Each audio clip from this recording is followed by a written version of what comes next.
We're out here solar testing again, and we've got some actual results today. You're gonna wanna see this.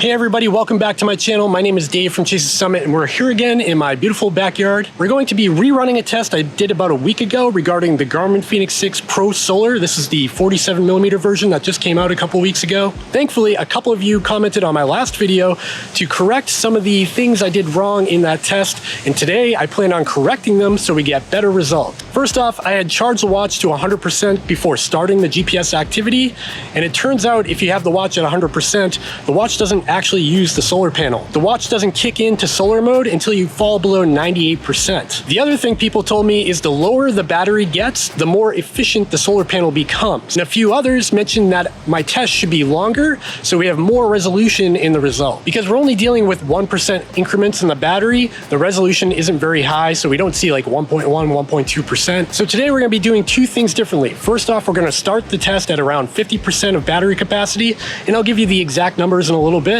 And second of all, we're gonna run this test for 2 hours rather than just 1 hour. First test will be exposing the Garmin Fenix 6 Pro Solar to the sun in a GPS activity for 2 hours. I'll be turning off all the sensors on the watch. It'll be disconnected from my phone, and the wrist-based heart rate sensor will be turned off as well. And then in the second test, I'll be doing the exact same settings and the exact same GPS activity, leaving it in the exact same area on my porch, but I'll be covering up the solar panel or the lens of the watch. So let's get into it. This is Conan.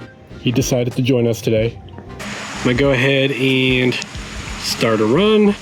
Just for reference, I've disconnected all the sensors of the watch. So the wrist-based heart rate sensor is turned off. I turned off the connection to my phone. I turned off the stride pod and heart rate strap I had previously connected to it. So this is purely just a test of GPS performance. So there we go, we've got a GPS lock. And now I'm gonna click go. There we go. And for reference, let's go back. It is 8:58 a.m. and the battery is at 45%. So apples to apples test today. So we're gonna come back at 10:58, 2 hours later, see where the battery's at. I'm gonna try to get as much solar on this watch as I can, so that's a pretty good angle. And yeah, I'll keep an eye on it. All right, folks, moment of truth. It's 10:57, so I'm gonna give it 1 more minute, and then I'm gonna stop the activity and we'll check the battery life. There it is, 2 hours. Let's go ahead and stop the activity. Didn't get all of it. I'm just gonna delete this because I don't really want to keep blank activity for no reason. All right, so there you go, 39%. We started at 45%, so in 2 hours we lost 6%. 6% in 2 hours with full sun exposure to the front of the watch. Just to prove I've got, full sun exposure, we'll go down to solar intensity here. And you can see there, that big orange chunk is the solar intensity for the past 2 hours.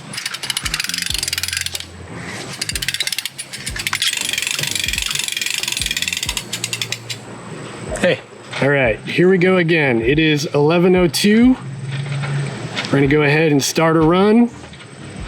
It shows 39% on the battery up there. We're gonna hit go, same settings, nothing has changed. And now we're gonna cover up the screen with my Scientific Kids bubble cap here. And yeah, so 11:02, we're gonna check back at 1:02 p.m. and see what we got on battery life. Again, we're at 39% right now. And now we're gonna be testing without any solar interruptions. All right, moment of truth. See the countdown. That's 2 hours on the dot. Gonna stop it now. All right, let's go check how much battery we got left. 29%. All right, this is actually a big deal this time around. All right, so that's a huge difference than the first time around I ran this test. I apologize that my first test was so flawed. I didn't realize how bad off I did that test, but I'm glad we ran it again. I'm glad you guys called me out on it so we could do this.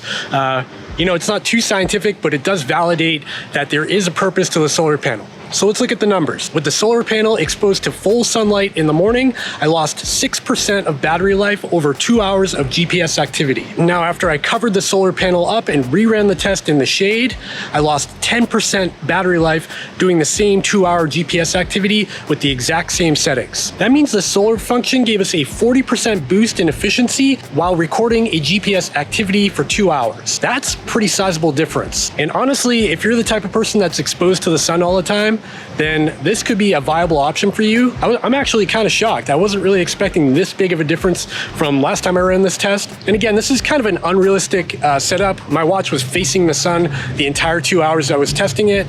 In real life, you'd be running with it, or you'd have it on your bike or something. You'd probably be passing through some shade. So take this for what it's worth.